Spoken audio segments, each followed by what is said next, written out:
여러분 안녕하십니까. 6월 17일 월요일 넘치는 우리 교회 매일 묵상 시작하도록 하겠습니다. 오늘 본문 말씀은 사도행전 21장 17절부터 36절까지 말씀입니다. 어제 본문을 통해서 예루살렘에 이제 들어오는 것을 살펴봤습니다. 예루살렘에 오는 동안에 많은 사람들이 말리고 또 막았지만 복음을 전하는 일에 목숨까지도 아끼지 않겠노라 라고 하면서 이제 예루살렘에 들어왔습니다. 예루살렘에 들어와서 이런 사도들과 또 제자들에게 따뜻한 환대를 받게 되어집니다. 18절 말씀 보면요. 그 이튿날 바울이 우리와 함께 야고보에게로 들어가니 장로들도 다 있더라 이렇게 얘기합니다. 야고보에게 갔어요. 여기 이제 야고보는요 예수님의 동생 야고보라고 얘기했었고요. 그리고 아마도 이 동생 야고보가 그 당시에 가장 핵심적인 이런 교회 지도자였을 거고요. 함께 하는 장로들도 있었다고 하니까 이미 이 예루살렘 교회는 조직교회로서의 모습을 갖추고 있었던 겁니다. 이렇게 야고보를 만나고 장로들을 만나서 지금까지 있었던 여러 사역들에 대해서 쭉 이야기를 해주는 거예요. 얼마나 기뻤겠습니까? 그 사역 보고가요. 그래서 뭐라고 얘기했냐면 20절에요. 그들이 듣고 하나님께 영광을 돌리고 바울더러 이르되 형제여 그대도 보는 바에 유대인 중에 믿는 자가 수만 명이 있으니 다 율법의 열성을 가진 자라 라고 얘기합니다. 먼저 그 사역 보고를 듣고 뭐 하냐면 하나님께 영광을 돌립니다. 정말 놀라운 일이네. 하나님께 영광을 돌리고 기뻐하고 감사하고 합니다. 또 하나 걱정이 있는 거예요. 뭐냐면 지금까지 전도 여행을 다니면서 바울이 만나서 함께 이런 이야기했던 유대인들 중에 이 바울의 이야기를 믿고 지지하는 사람도 있지만 그렇지 않은 사람도 많을 거 아닙니까? 심지어 오늘 말씀에 보면 유대인 중에 예수님을 믿기로 작정한 자만 수만 명이라는 거예요. 수만 명. 여러분 사람들이 수만 명이면 인원이 적어요 많아요? 엄청 많은 거거든요. 그 수만 명의 사람들이 유대인으로서 예수님을 믿었는데 이 사람들이 예수님 믿은 그 위에 아주 율법의 열성인 사람들이라는 겁니다.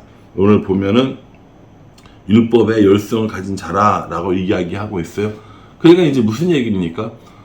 지금까지 바울이 다니면서 전도한 지역은 이방 지역입니다. 그곳에서 유대인들과 많은 트러블이 있었습니다. 그렇잖아요. 그 트러블들이 있었으니까 그렇게 하고 예루살렘에 왔으니까 예루살렘의 유대인들에게 좋은 소문이 나지 않았을 거라는 것이죠. 그러니까 그 문제를 좀 해결하자라고 이야기를 하는 겁니다. 어떤 방법을 쓰냐면 이 바울도 어떤 그 당시의 율법을 지키는 모습을 보여주자라고 이야기를 합니다. 그렇게 해서 24절에 그들을 데리고 함께 결례를 행하고 그들을 위하여 비용을 내어 머리를 깎게 하라. 그러면 모든 사람이 그대에게 대하여 들은 것이 사실이 아니고 그대도 율법을 지켜 행하는 줄로 알 것이다 라고 이렇게 이야기합니다. 그러니까 이 유대인들이 지금 바울에 대해서 오해하고 율법을 지키지 않으려고 한다고 하니까 그 오해를 불식시키기 위해서 율법을 지키는 일정한 규례를 보여주자라고 이렇게 얘기합니다. 바울도 그게 좋겠다고 생각을 한 거죠. 그렇게 해서 여러 사람들과 함께 율법이 정한 그 결례대로 그 방법대로 이렇게 하고 있었습니다.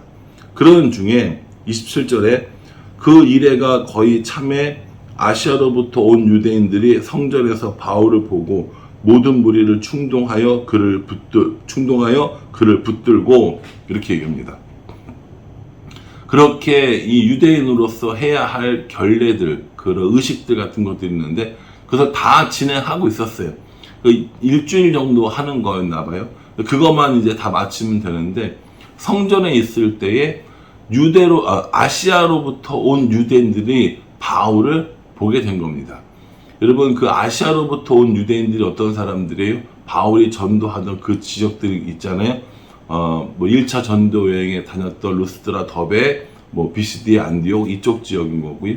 또 2차와 3차 다녔던 지역 중에 에베소, 뭐 드로아 이쪽 지역이 그 아시아 지역이란 말이에요. 거기에 있던 유대인들이 성전에 왔는데 거기에 보니까 바울이 있는 거예요. 그동안 바울을 잡으려고 얼마나 애썼고 그동안 바울을 이렇게 그 잡아 죽이려고 찾아다녔는데 성전에서 딱 마주를 하게 된 거예요.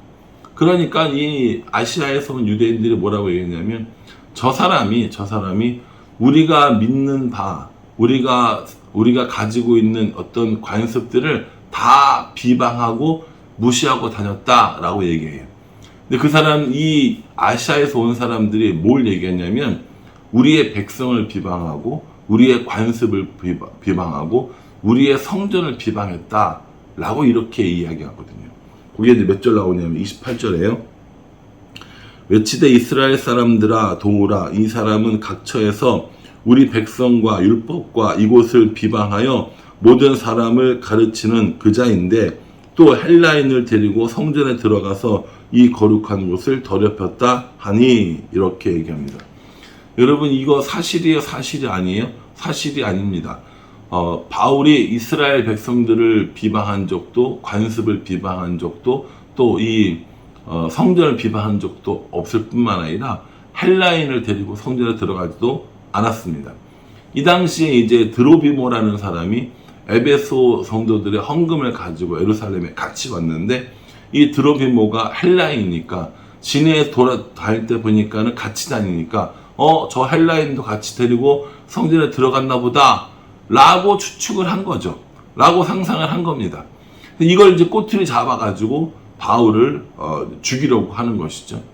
여러분 그 예수님께서도 이 무리들에게 이스라엘 백성들에게 이런 그 정죄 받을 때 죄가 있다고 하고 체포당할 때 했던 얘기랑 똑같지 않습니까? 모세의 율법을 무시하고 성전을 무너뜨리겠다고 하고 이런 내용들이었단 말이에요. 그것이 아님에도 불구하고 여전히 거짓말과 또 뭐랄까요? 나쁜 말, 의도적으로 말을 바꾸는 이런 것들을 통하여서 바울 일행을 곤란하게 만드는 겁니다. 자, 이제부터 한번 보십시오. 30절에요. 온 성이 소동하여 백성이 달려가 모여 바울을 잡아 성전 밖으로 끌어나가니 문들이 곧 닫힌지라 이렇게 합니다. 온 성이 뭐 했다고요? 온 성이 소동했습니다. 꼭 이렇게요. 복음이 가는 곳에는 소동이 있습니다. 예수님께서 태어나시던 그때도 온 이스라엘이 소동했다라고 얘기했거든요. 또 이 바울이 복음을 전했던 그 성들마다 소동이 있었고요. 오늘 이 바울로 인하여서 예루살렘 성이 소동하게 되는 겁니다. 31절에도 그들이 그를 죽이려 할 때에 온 예루살렘이 요란하다는 소문이 군대의 백부장에게 들림에 이렇게 얘기합니다. 온 성이 소동하고 예루살렘이 요란한 거예요. 그 얘기가 천부장에게 들렸죠. 이 천부장은 치안 유지를 담당하고 있었기 때문에 이렇게 소란스러우면 안 되는 겁니다. 그래서 바울이 어떤 죄를 저질렀는지도 모르고 일단 끌어냅니다. 일단 끌어내고 바울을 치던 사람들도 이 천부장이 오니까는 그것을 멈추게 되는 것이죠. 그래서 그 사람을 포박하고 체포하는 모습을 보여주죠. 34절에 무리 가운데서 어떤 이는 이런 말로 어떤 이는 저런 말로 소리치거늘 백부장이 소동으로 말미암아 진상을 알 수 없어 그를 영내로 데려가라 명하니라 이렇게 합니다. 이 사람은 이 말로 저 사람은 저 말로 그래서 바울을 왜 때리고 있는지 바울이 어떤 잘못을 했는지를 모르겠는 거예요. 이 천부장이요. 그래서 영내로 들어가는 모습까지 나오는 겁니다. 소동하고 요란하고 소동하고 이것이 복음이 들어간 곳에 일어나는 일반적이고 보편적인 현상이라는 겁니다. 치안을 유지하고 안전하게 하고 소동하지 않기를 바라던 천부장의 이 마음 그리고 유대인들은 바울을 잡아 죽이려고 하던 마음 그 마음들이 다 모여져서 만들어진 소동이고 요란이라는 겁니다. 그러나 이렇게 소동하고 요란한 가운데에서도 침착한 사람이 한 사람이 있는데 그게 바로 바울이었습니다. 왜냐하면 이런 일이 일어날 것이라는 것을 알고 있었기 때문이죠. 어떤 좋은 일을 하고 어떤 좋은 말을 해도 어떻게 해서든지 꼬투리를 잡아서 그걸로 바울을 괴롭히려고 하고 복음을 핍박하려고 하는 것이 세상이 우리를 향해서 보여주는 시각과 행동이라는 겁니다. 바울이 특별히 뭘 잘못한 게 있나요? 아니요. 바울이 성을 소란하게 할 만한 일을 했나요? 그렇지 않습니다. 그럼에도 불구하고 복음 때문에, 바울 때문에 그 예루살렘이 소동스러워지고 요란스러워진다는 것이죠. 그리스도인이 가는 곳에 평화가 전해지고 그리스도인이 가는 곳에 하나님의 사랑이 전해지는 게 맞습니다. 그러나 분명한 변화를 위해서는 때로는 소동하고 요란하다라는 것을 기억할 필요가 있다라는 거죠. 이 소란하고 소동이 있고 요란한 것, 이런 거 없이 평화롭게 복음이 증거되어질 수 있으면 가장 좋지만, 그렇지 않고 소동과 요란이 동반돼야 될 때도 분명히 있다는 겁니다. 그러니 여러분, 단순히 그렇게 소동하고 요란한 걸 그리스도인들이 예의가 없고 그리스도인들이 무례하고 이렇게만 받아들이지 마시고요. 때로는 우리가 이 복음으로 인하여서 요란하게 되는, 복음으로 인하여서 얻어지는 그 소동에 대해서 담대하게 나아갈 필요가 있다라는 겁니다. 복음을 전할 때 사람들에게 무례하게 해라, 강요해라, 막 해라, 이런 건 아닙니다. 그러나 복음이 정확히 들어가고 그 사람을, 그 마을을, 그 도시를 통과하려고 할 때는, 복음이요, 통과하려고 할 때는 분명히 소란함과 요란함이 있을 수 있다라는 것을 기억할 필요가 있다라는 거죠. 그렇게 소란하다고 해서 우리도 함께 휩쓸리는 것이 아니라, 그렇게 소동하고 요란함이 있다 할지라도 정신을 차리고 하나님의 복음을 전하려고 하는 바울의 모습이 이제 22장부터 나오게 되는 겁니다.